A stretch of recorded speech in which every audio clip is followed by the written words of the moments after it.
Expo. I never feel more comfortable than when I'm in a room full of Disney geeks like myself. Can you turn on the house lights? Let me see these beautiful faces out there. It's cool now to be a Disney geek, isn't it? And also, I just became a D23 Gold member. I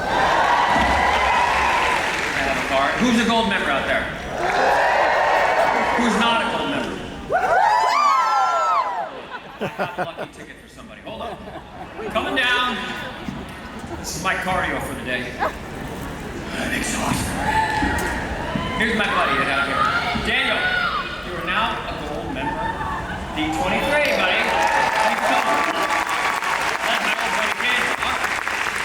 You know I had to work so hard for the show. Okay, I also want to say hello to all the Disney nerds out there. All over the world who are watching on the satellite.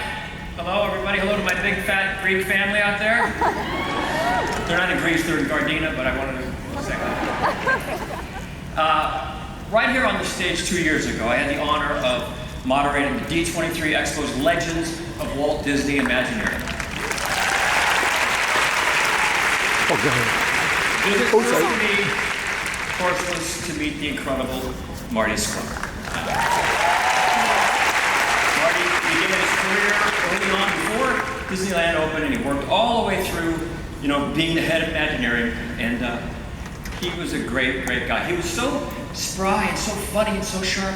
He literally like put me in my place for like the whole hour, and we have a really cute clip. Take a look.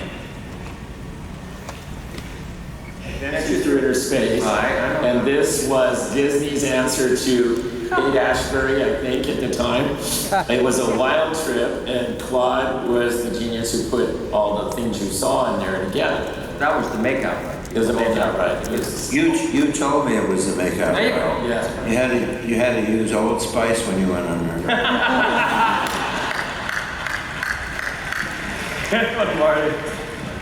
Marty passed away about a week after that. Aww. But to me, he will always be the keeper of the keys, conscience, the Jiminy Cricket of this organization, and he is very much missed. All right. To carry on Marty's tradition, our presentation today features four very talented men, 4 men who are creative storytelling geniuses, and myself, but it's a lot of dudes. I think we need a Disney-obsessed woman out here to help me moderate. And I think the perfect one would be my wife, Caitlin. She has Snow White's gentle compassion for others. She has Cinderella's strength to overcome hard times and emerge as Belle to see the beauty in this beast. Here she is to help me moderate, which is code for interrupt me for an hour, Caitlin McHugh Stamos.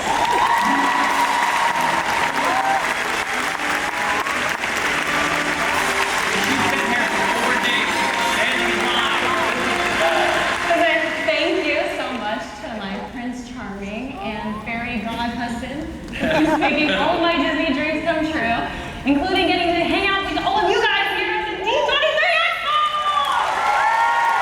Everyone's having as much fun as I am? Yes! Come sit down here, young lady. Now, let me ask you a question. What do you get when you mix one Disney nerd with another Disney nerd?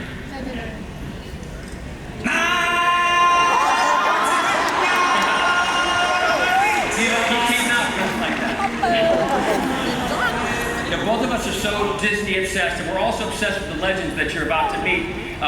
We wanted to name our son Walt, Mowgli, Marshmallow, Dreamfinder, Tony, Hahn, John Stamos.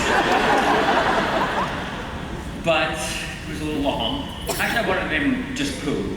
That's my weird uncle who rarely wears a shirt. He wears a shirt, but doesn't wear pants.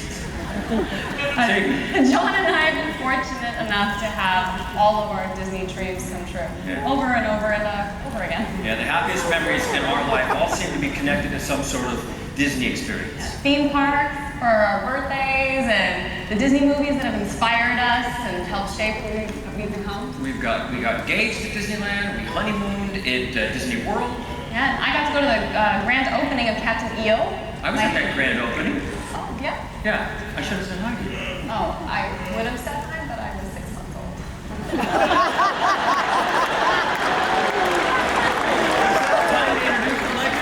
Okay,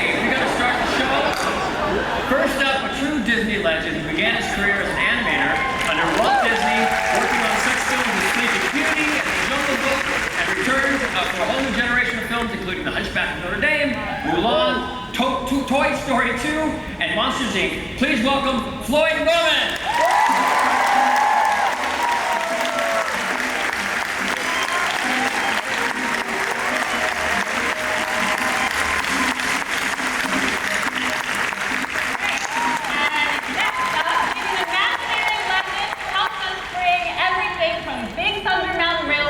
Star Tours, Indiana Jones Adventure, and Disneyland Paris, it's Tony Baxter.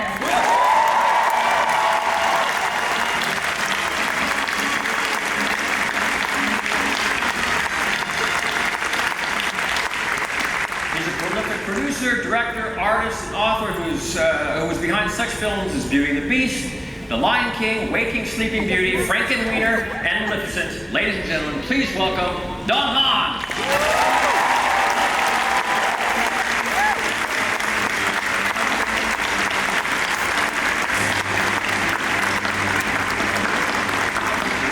And last but certainly not least, this gentleman is at the forefront of a new generation of talented filmmakers at Walt Disney Animation Studios.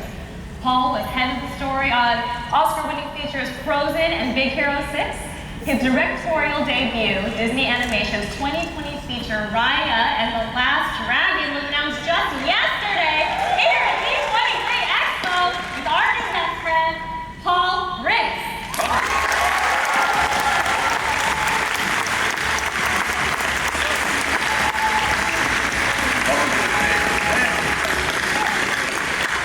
Let's ask some questions. All right. And let's start in the place where Disney storytelling began 95 years ago. The man himself, Walt Disney.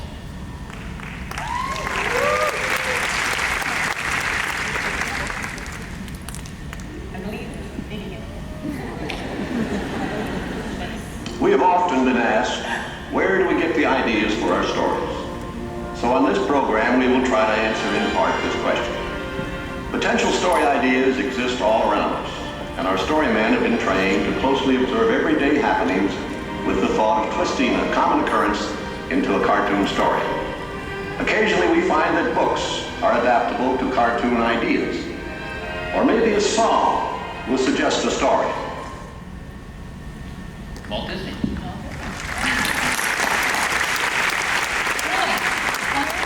Walt's studio as an in-betweener, you would draw hilarious cartoons of your colleagues and Walt, which led you to the intent to rewrite Jungle Book. You say it was cool to be in that room with Walt as long as he didn't notice you. Why was that? And Walt was such an impactful storyteller. Can you tell us about? Well, honestly, I think Walt Disney was an intuitive storyteller. It just came natural to him. He just had this gift, and I can't think of anybody who connected with audiences better than Walt Disney. He just knew what would touch an audience, what would move an audience. And Walt was just a great storyteller. It came natural to him. Being a Midwesterner, he really identified with the common man. And not only did his films play well in America, they literally went across cultures. I mean, fans loved Disney around the world. So Walt was just a natural, and it's difficult to find storytellers who are that good, and it just almost comes easy to them. So it was just a pleasure. And when they noticed your drawings, and you were kind of sassy with the drawings about Walt stuff, but that got you noticed, and as you say, you went upstairs. You were the fortunate one to go upstairs, and you worked on the Jungle Book, right? Yeah, and that's because Walt's daughter, Diane Disney Miller, said that her dad was probably the best gag man in the studio. So Walt loved gags. Yeah. And so when he saw my gags about him and about the other Disney artists and animators, he knew that maybe I should have been in the story department. Funny guy. Well, storytelling is the currency of humanity. You know who said that, Don? I think it was me. It's so true. I mean, we pass along our beliefs. The stories tell us how to be human, dealing with despair and difficult times. But also, in all of your storytelling, which I love so much, there's hope. There's always hope. And I think I speak for all of us that we need you guys more now than ever. So, no pressure. I'll be taken that hope that Walt, captured so well and brought it into your films today? Well, it is inspiring because Walt's films always had that optimism to them, and his parks always had that optimism to them. But he wasn't afraid of showing all the sides of humanity. So he wasn't afraid of showing suffering and grief, Right. and ridiculous comedy, and he was all about the entertainment of it. So if you could take home a theme or something, great, but he was first and foremost about the entertainment and the experience that the audience would have. Because when we go to the movies, we want to know what it is to be human. Right. We want to know what it is to walk in the shoes of those characters, whether it's Pinocchio or Mowgli or whoever. And that's what was so inspiring to me, and what we try to do in our movies now. And you do, so beautiful. Tony, now this is my great bragging right that I know Tony.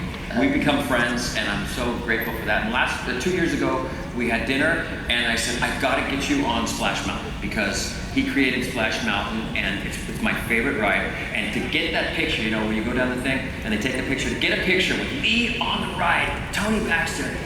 Take a look. Wake up. Where is it? Where is it? There it is. Like dummy, I covered his face with my hand. I'm taking you back tonight, Tony. Yeah, we'll do it again. Tony, there is so much crossover between films and rides.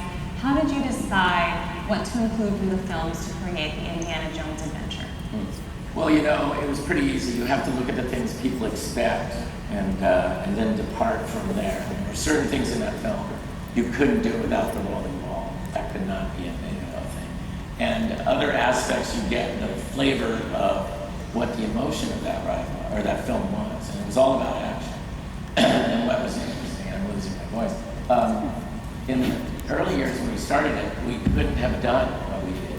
We didn't have the technology to do it. So it was a case of the technology coming along that allowed that ride to actually happen. Because I think the unpredictability, the aspirational sense of being Indiana Jones, all of those things are what works in the story for a ride, as opposed to in a movie when you want to invest in the character. You become the character in our ride. So how do we do that? How do we get the bowling ball? How do we get the doors to change? How do we get a fire to happen every 18 seconds? Those are the things that are a challenge, and it must be there for the audience to get the effect of the essence of that film. And filmmakers have worked hand in hand with and become Imagineers. What was it like working with Mark Davis, Claude Coates, and Mary Blair? Well, I was so lucky because I would call myself the oldest of the youngest that got in there. That meant I worked with all these people. I worked with Mary and Claude and Mark.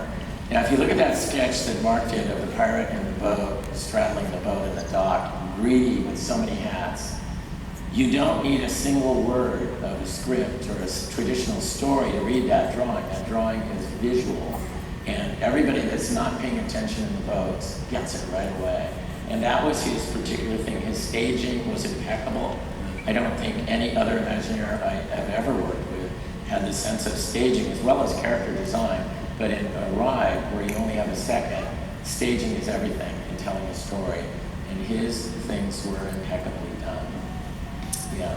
And then Claude was exactly the opposite. If ever there were two people that were yin and yang, Mark was gregarious and Claude was humble.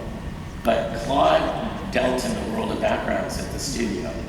And when he came over to Imagineering, he complimented Mark because he created these environments. And sometimes we don't give the background and the layout people the honor that the animators get. But in film, Walt once said about Cinderella that you wouldn't believe in Cinderella if you didn't believe in the backgrounds, creating a real place for her to live in. That's why when the magic comes and the coach changes and the dress changes, you buy into that because we did such a good job of establishing a world. And that's what Claude did. His magic worked with Blacklight and Fantasyland and the Pirates of the Caribbean and the Haunted Mansion. Nobody could do that. And then Mary was just one of the most amazing people to be around in her understanding of shape and relationships of patterns. And she had some problems with her eyesight, so she wore 3 pairs of glasses. And that allowed her to see shapes or colors or anything else. So when you look at all those amazing patterns and everything, imagine looking through a kaleidoscope and getting all these different angles on it.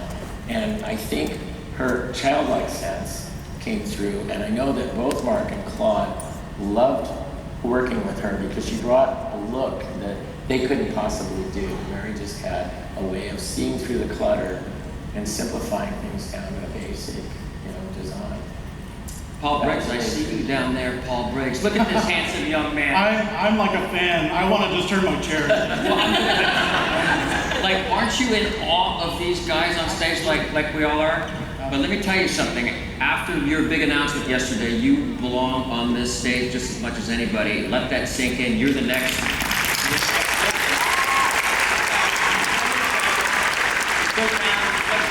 Sweet man. He also drew this when I proposed to Caitlin. He made that little drawing for us, and we're very grateful. I never take this stuff for granted, so thank you. Well, I got to admit though, really quickly, it's a strange thing when you're laying in bed at 11 o'clock at night and you get an email on your laptop and it's from John Stamos that says, Paul, I'm laying in bed next to Caitlin. She's asleep and I'm trying to type really quietly, but I have to ask you something. I'm like, where is this going? Luckily, to help with their engagement, I needed help. But that first sentence, I was like, this can go in a lot of different places. What's your approach to storytelling? What was the first movie, Walt Disney movie you were in? My favorite? Yeah. Raya and the Last Dragon. I do love, each one has a very, and this is actually how I do approach storytelling. Each one has a very different meaning for me that I've worked on. I love all of the classics too, though.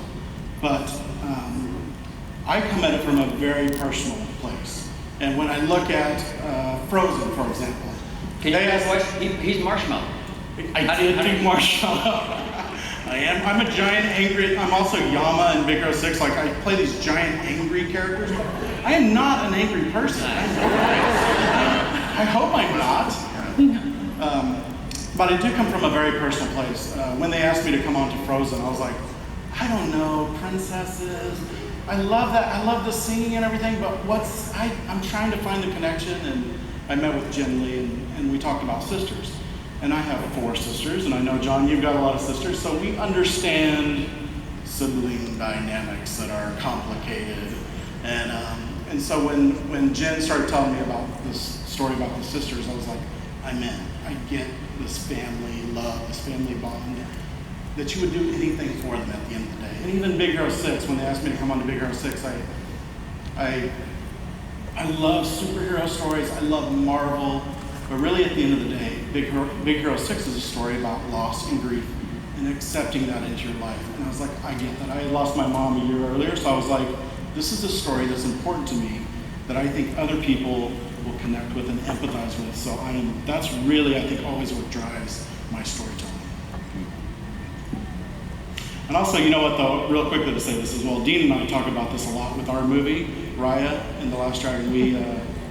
There's something special you want to say. I mean, Dean always says, like, it's the song in your heart.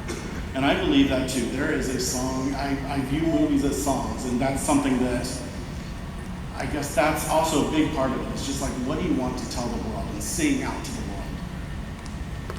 Nice. Well, that's sort of what Dawn was saying, what you were saying about what Walt did when he showed, despair and loss and then hope at the end, which is really nice. Or from Silly Symphonies to Fantasia, Mary Poppins, Walt knew the music that was so integral to stories. Dawn, you worked with the most iconic songwriters. You've done all these Broadway shows, including Beauty and the Beast. I'm sorry, took those, movies, Beauty and the Beast, The Lion King, The Hunchback, Notre. Tell us about working with some of those composers and those lyricists.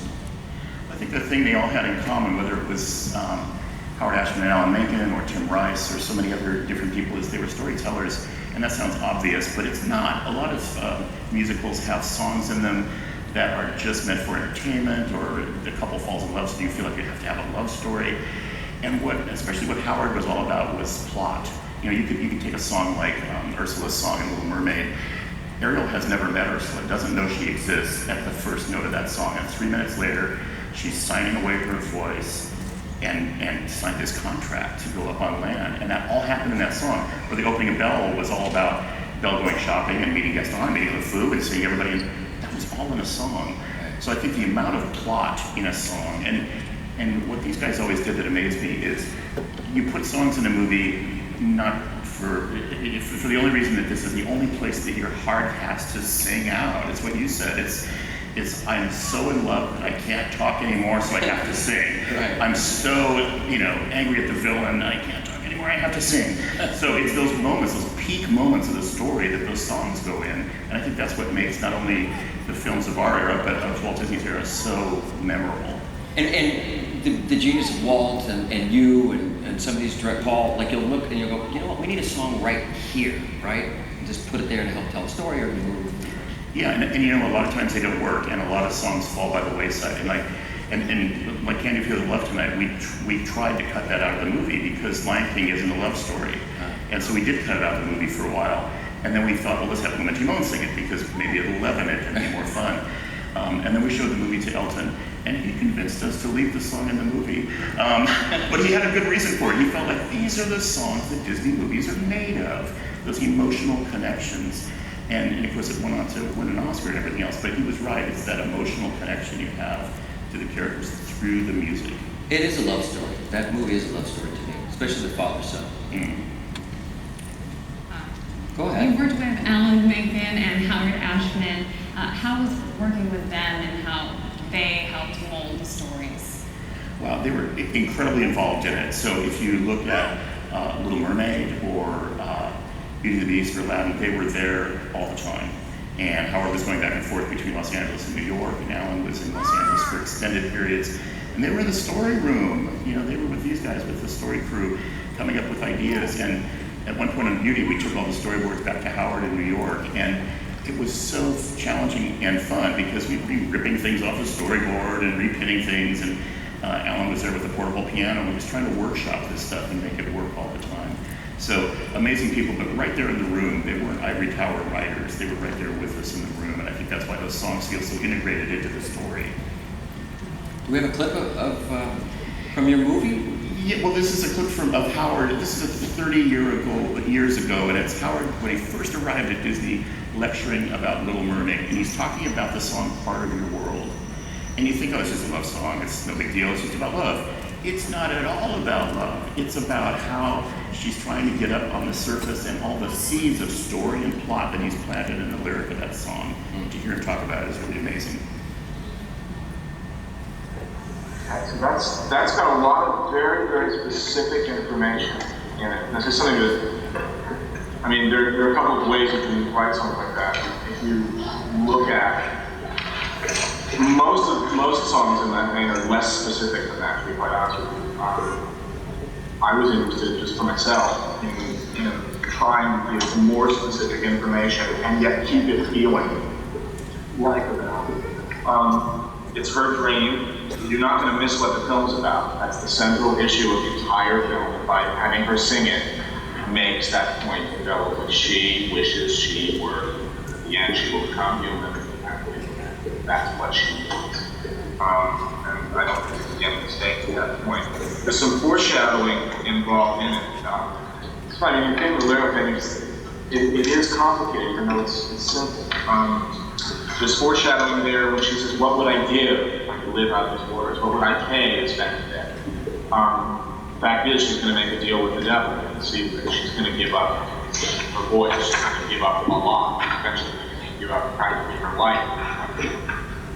She's going to have to pay something very important. So there's foreshadowing involved there. Wow.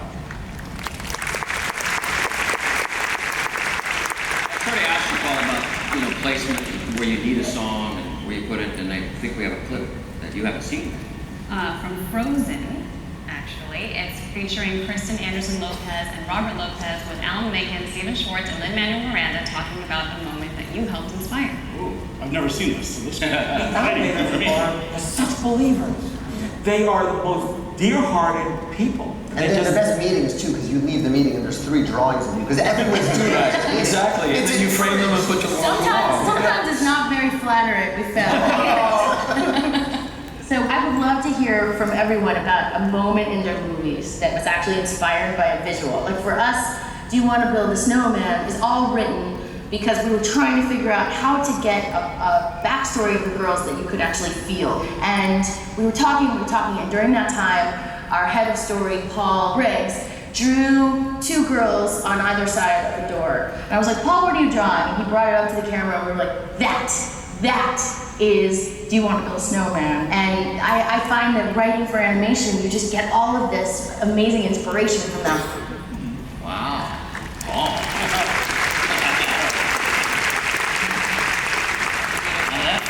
That's really special, actually. I do remember that day, and Bobby and Kristen are incredible. And it's the same thing. They're right there with you, just like, you know, Ashman and Menken were in there. It's like they're just helping you sculpt and, you know, shape this story. And then when you're sitting in the theater and you see that character and you see the audience react to it, and you watch us just forget our lives and whatever we're going through, dig into that story. How does that feel? It's really, really special because you invest so much into developing them. You stop developing them and they become real people to you. I care so much about Anna and Elsa. And so when people have this reaction to them where they care just as much about them as you do, it's extremely powerful. It's a beautiful gift that you have. All of you. Floyd, we haven't heard from you in a little bit.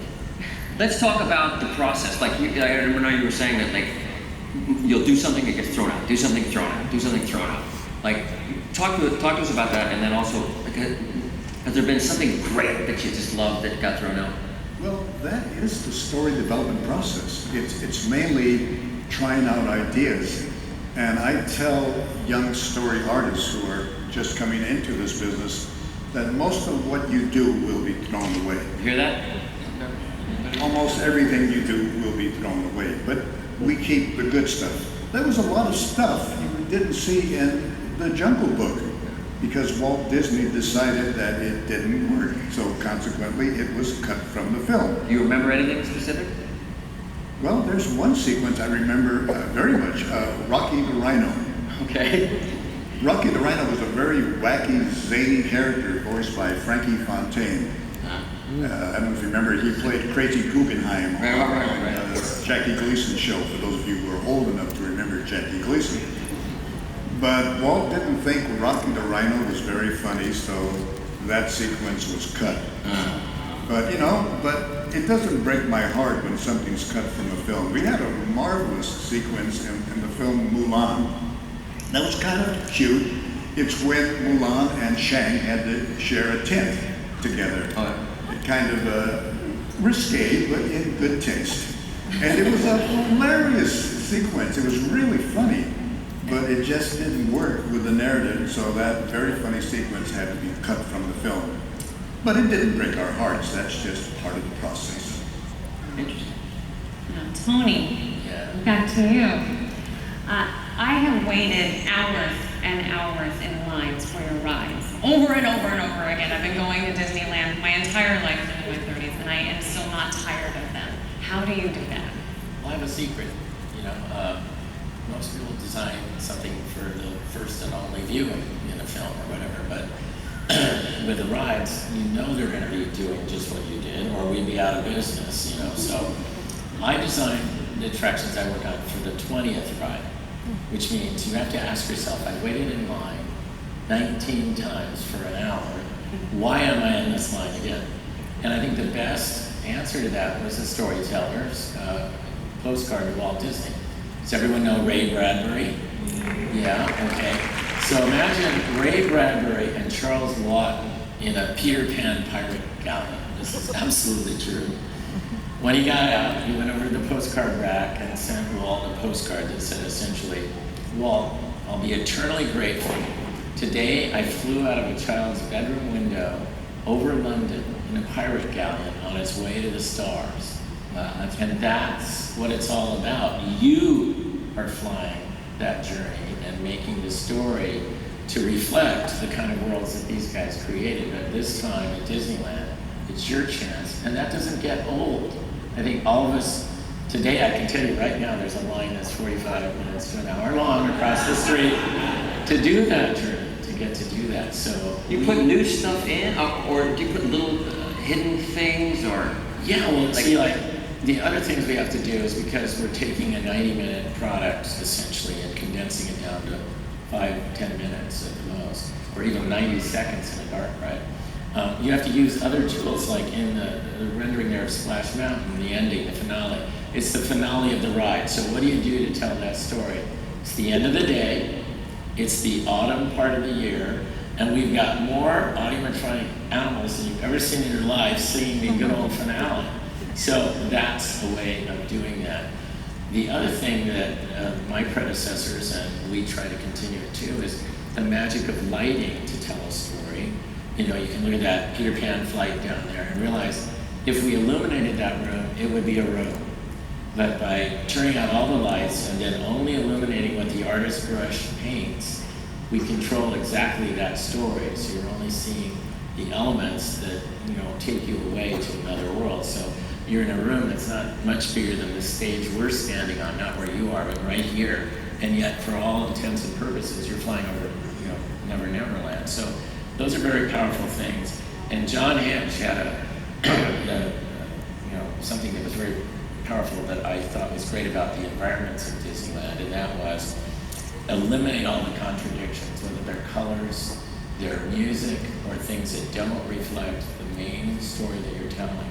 So when you walk down Main Street, the music reflects not just music from the era of the turn of the century, but films and other stories that we've heard, that we love. So I was very passionate about putting Hello Dolly in that because I put on your Sunday clothes. It's now a Disney movie. And, the Fox deal. But, yeah, right. Sound of Music too. Anyway. Was that song Married that was in Up, was that first on Main Street? Which one? The Married song? Married. Oh, yeah. So, but that's the whole thing. It triggers times in your life that reflect that place and strengthen it. Music becomes a tremendous aid when you're not in a theater where you're paying attention. You're talking to your kids and all that. So you've got to work on a secondary level, and that's what the parks are all about.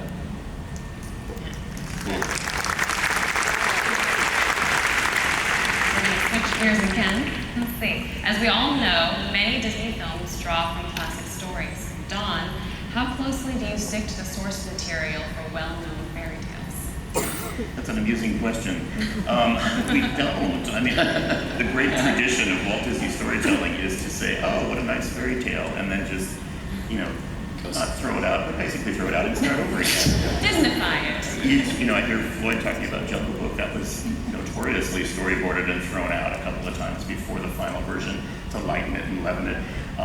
If you look at the original fairy tales of something like Beauty and the Beast or Sleeping Beauty, a lot of times they're dark, a lot of times the Mermaid, they're very difficult to adapt exactly the way they are Pinocchio. They're twisted, but disturbing fairy tales, it's what attracts us to them. But there's something really wonderful and human about those stories that we are attracted to. But you have to be happy to throw things out and slay your darlings along the way and say, this may have worked 200 years ago in a French court. It doesn't work today. Yeah. But those fairy tales are public domain, like you guys just That's helpful. Yes, any of you can do Beauty and the Beast. It's a public domain thing. All right. Paul, talk to us about research of the real life places and people, and you told me a great story about when you were doing research for Raya and the Hidden Dragon? Last Dragon. We missed the panel yesterday. Raya is a dating app. It's a celebrity dating app. Bob Saget. But it is. Right. Research is super, super important. I mean, we're constantly striving for authenticity in our films. And because we're creating a fantasy world, the world that Raya and the Last Dragon takes place in is in this place called Kumandra. But it is inspired by Southeast Asia. So we were really fortunate. Whole team of us, we traveled through Vietnam, Thailand, Cambodia, Laos, down to Bali in Indonesia. And it's a really interesting thing because there's research that you're looking at these incredible environments and landscapes. I mean, Angkor Wat, everybody should go visit Angkor Wat. That is an incredible place. But for me, it's much more emotional research. In Laos, for example, we're invited to take part in this. It's called Bossy Sukorn Fest ceremony. And it's basically all of the elders and some family members from this area come together, and it's a blessing ceremony. And they actually always keep this one on. I've had it on for like a year now. It's getting a little dirty, but it's this white band.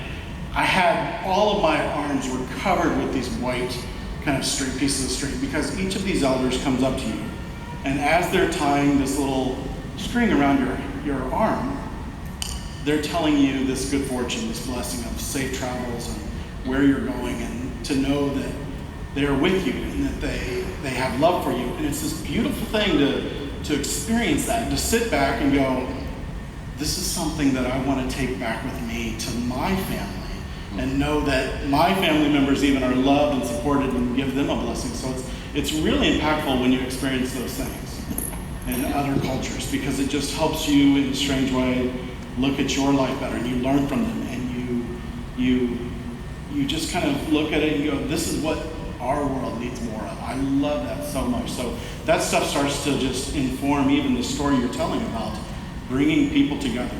And do they know that you're doing research to do a movie about them and their culture? They did, yeah.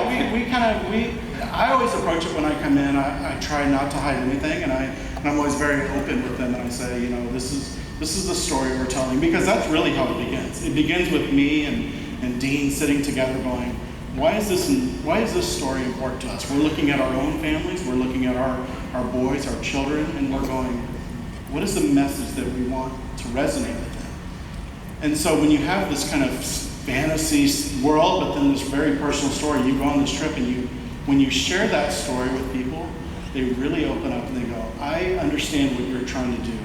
And this is and just from an observer, I'm sitting there looking, and they're going, this is our world, and now we're approaching something very similar, which all of a sudden makes the world seem a little bit closer together, which is a beautiful thing when we can see like someone on the other side of the world is dealing with something very similar, but not the same.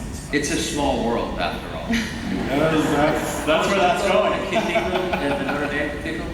Yeah, with Hunchback of Notre Dame, Victor Hugo, when he wrote that novel, said he climbed up in the towers of Notre Dame and he saw carved into the rocks the word fate. And that was his inspiration for writing this amazing piece of literature. And so we did. We got access to the towers and the bells of Notre Dame, climbed way in the heck up in the air. And there's something about it. It's the emotional travel that you're talking about, where you're absolutely transported not just to another time, but to another ethic and aesthetic and cultural time. It's like time travel to stand there and look at these bells that were forged 300 and 400 years ago, and the beams that have been up there from oak trees that grew 400 years ago. And it's emotional. And then you have a setting that you can put those characters in. And that setting becomes the storytelling as much as the characters themselves. So yeah, that travel was really moving, and the wine was really good too. Here's something that I didn't know until today, that Walt Disney Studios, they created the storyboard first. They did it first, and now we use it in films and television and creating rides. Floyd, tell us about what is the storyboard for us? Well, the storyboard is simply a visual narrative. It is a way of visualizing the script. And it's because motion pictures happen to be a visual medium, it's hard to think of making a movie without thinking in terms of visuals. Now for me as an artist, as a cartoonist, I tend to see everything in pictures. So to me, the images always come first, and then I add the words later. Now, back in the early days, Walt Disney was the only studio creating storyboards. But now storyboards have become, everybody uses them. Big films are not done today without storyboards being created first.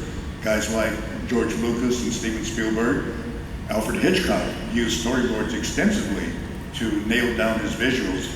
But it all started with Walt. It was all Walt Disney storytelling that gave us the storyboard. Is that you? These are your drawings. These are yours, right? From yeah, I think so. And some shots of Walt as he.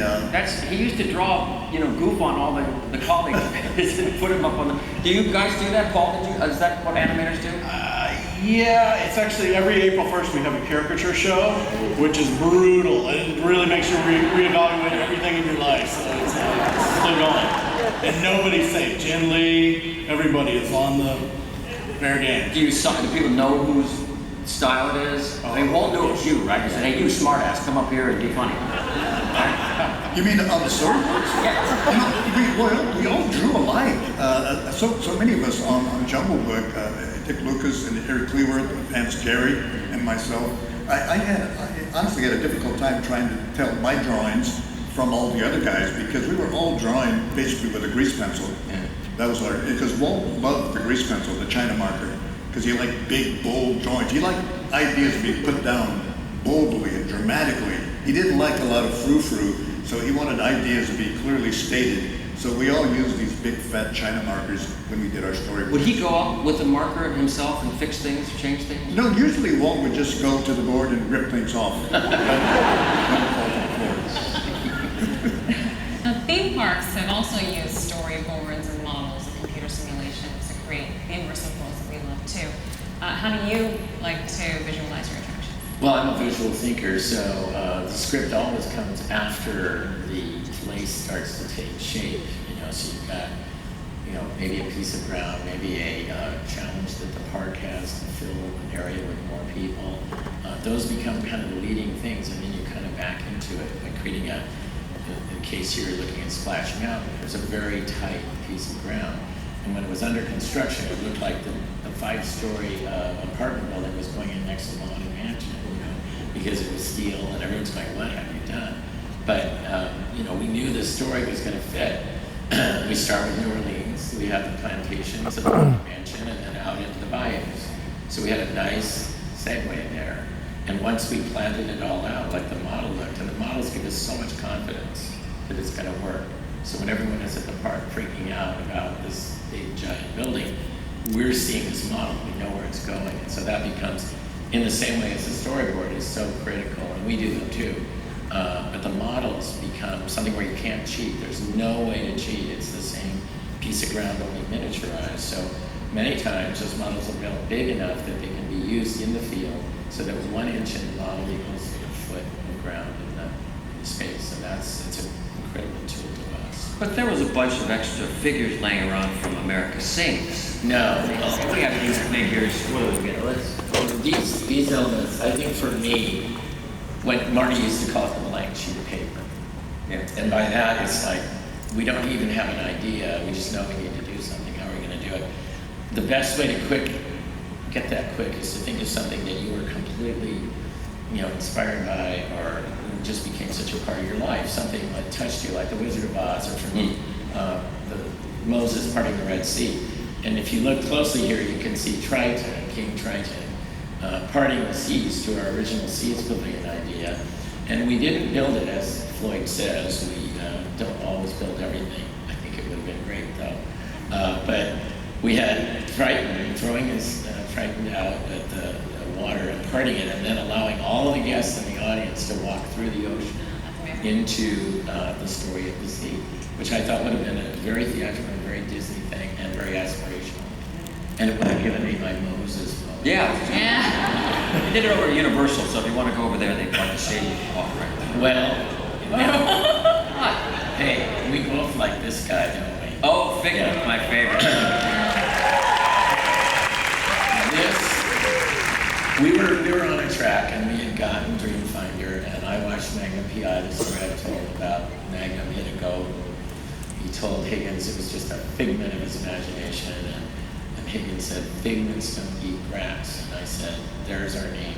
Anyway, what turned it into something that everyone could digest and really fell in love with was we brought the Sherman Brothers in through music, came on board, and we said, can you create a song like they did for Small World and they did for the Great Big Beautiful Tomorrow, Carousel of Progress and the Tiki Room? How do you explain this complex thing of gathering? You're gathering information, storing it, and then creating something new from the things you learned it in. And they said, we got it. And so out of that came one little spark. And then that just became the unlocking moment to kind of creating that whole attraction. Hey, Paul, you have been a sort of a part of the movement of bringing more women into the Walt Disney Studios, right? I think,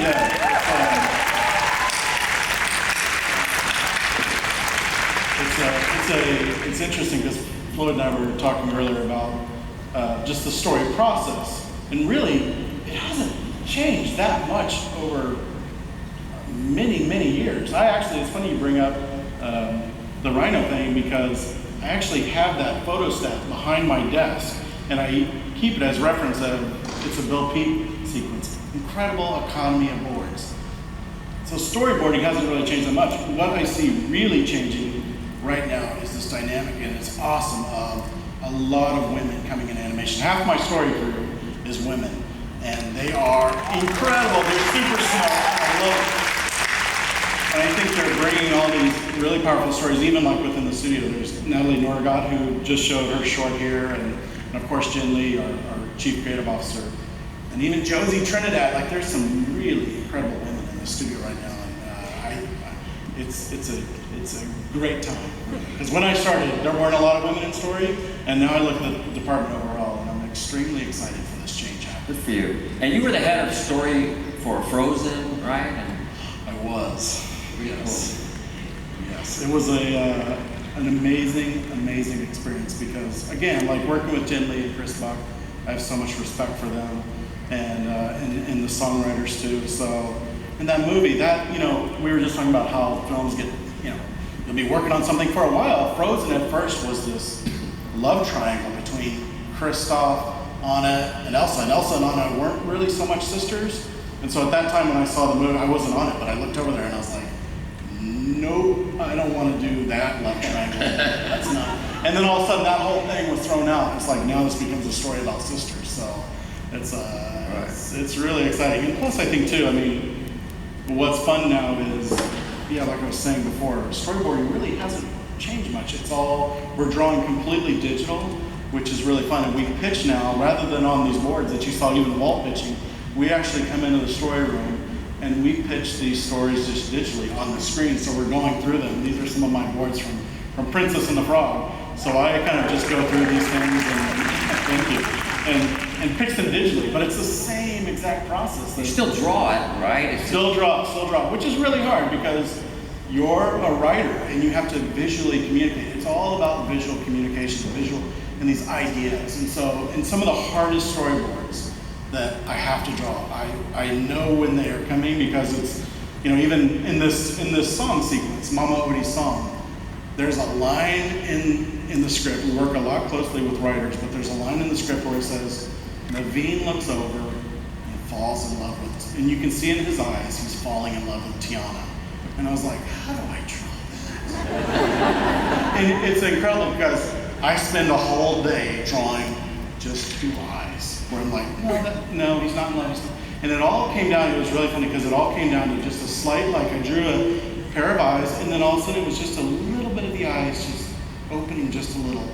And it's really it's more about what's happening behind those eyes. I'm going, this is the person I want to spend the rest of my life.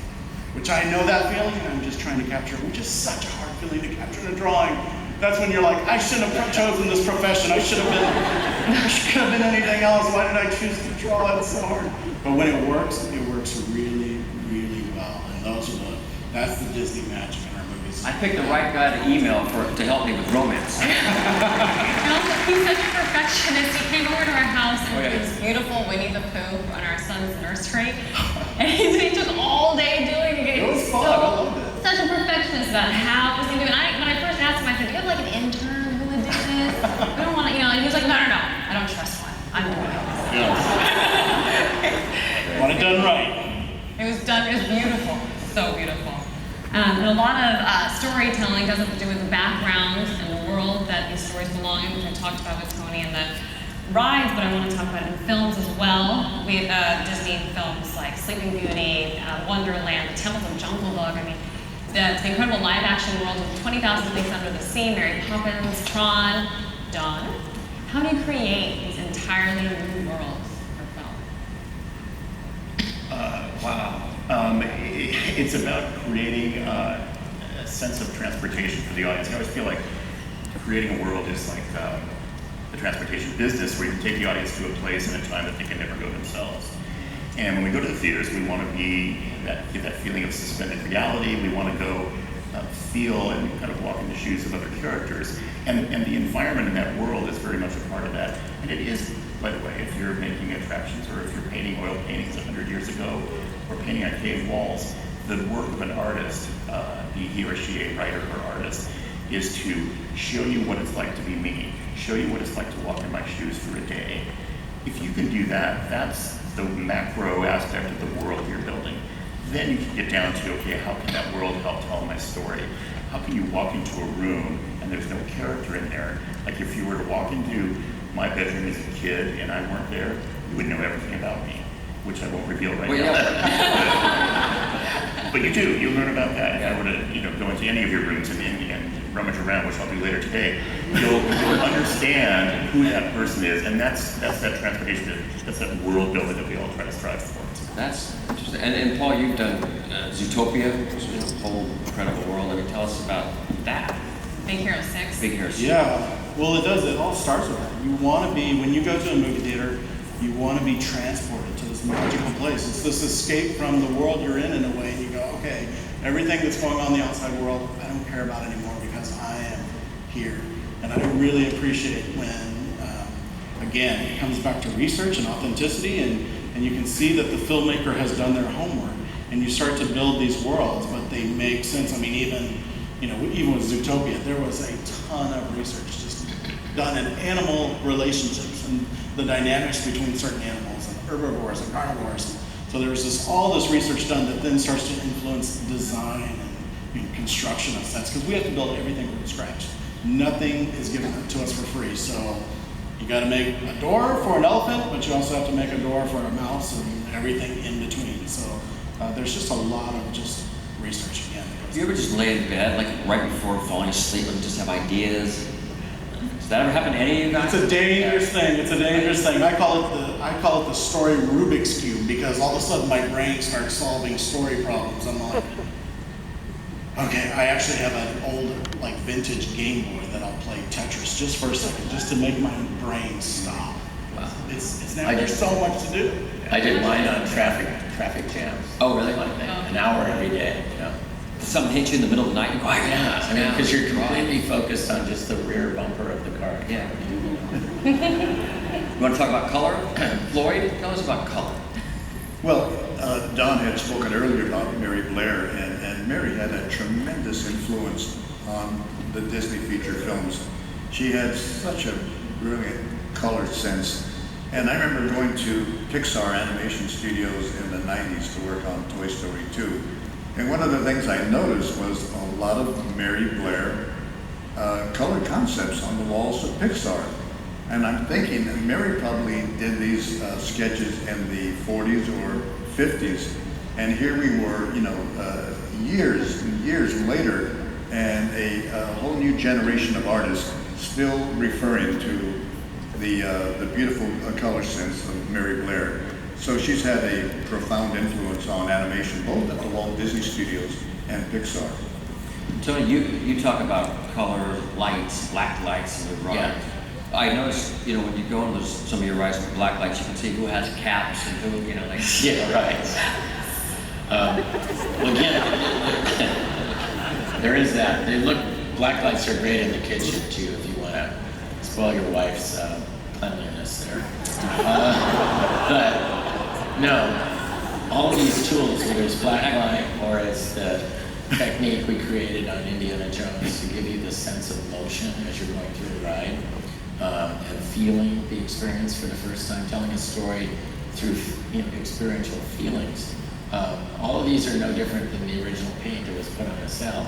They're just another tool that we have to tell a story in a more meaningful way that immerses you more deeply in it. And so I think that's always been a tradition of Disneyland.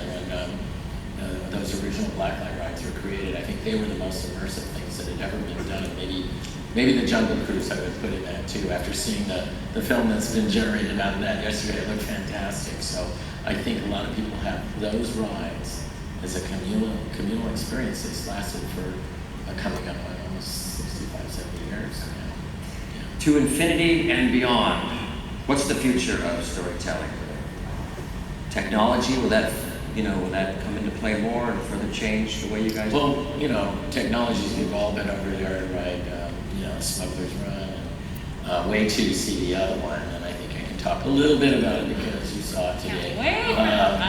It involves so many different technologies that have got to work together, and that's why it's taking our team a long time to deliver this, just to make sure all of those things work.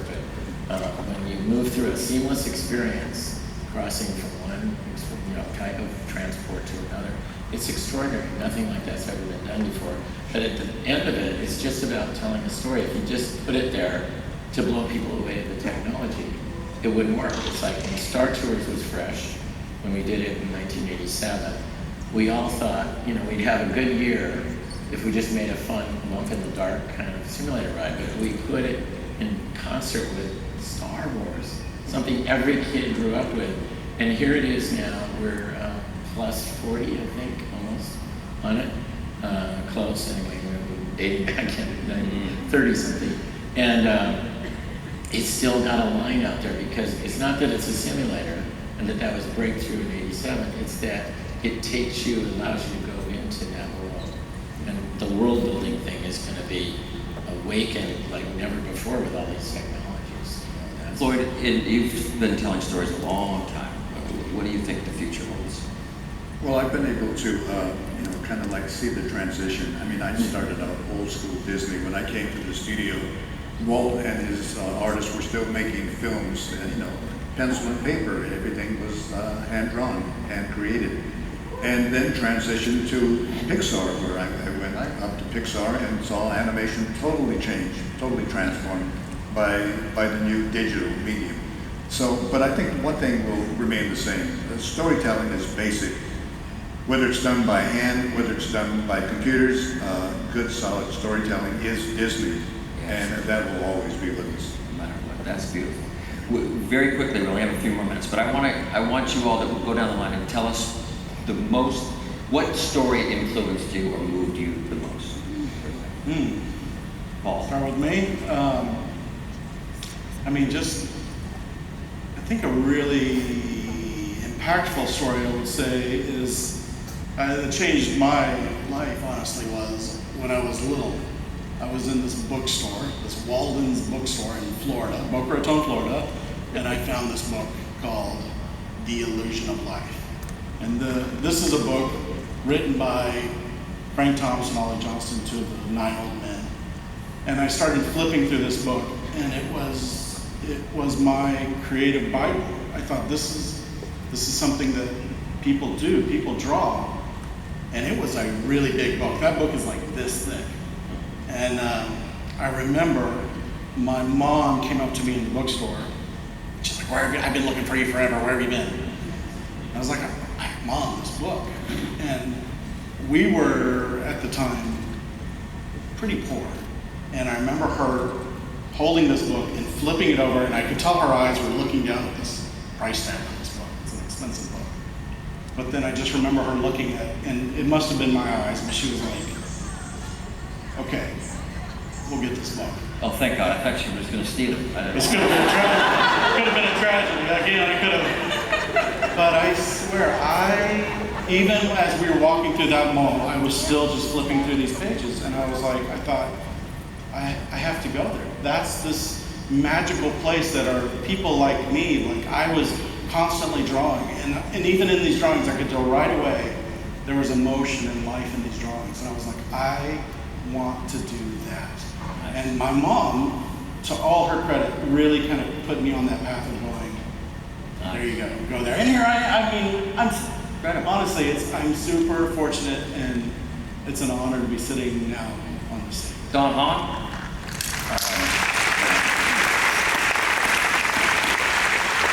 I feel the same way. I always feel like, why am I here? Because it's such a collaborative medium, and I think all of us understand that, is that we work with hundreds and hundreds of brilliant people, and that's, we might be spokespeople for them, but we're collaborators. And when I was growing up, the movies that were mostly influential to me were, you'll laugh at some of these. One was Charlie Brown Christmas, because it's a perfect movie. One was, when you analyze it, it is full of heart. It's not the most amazing animation you've ever seen. The studio tried to cancel it. It was never to make it on the air, but it has that great jazz score and everything else. It's so moving to me. And the other one that I think traumatized us all was Wizard of Oz. Yeah, Totally taught me at a young age and still haunts me every night. Tony? Well, Sleeping Beauty was when I was 12 years old, and I think I sat in the theater 3 showings to see the dragon fight at the end of that.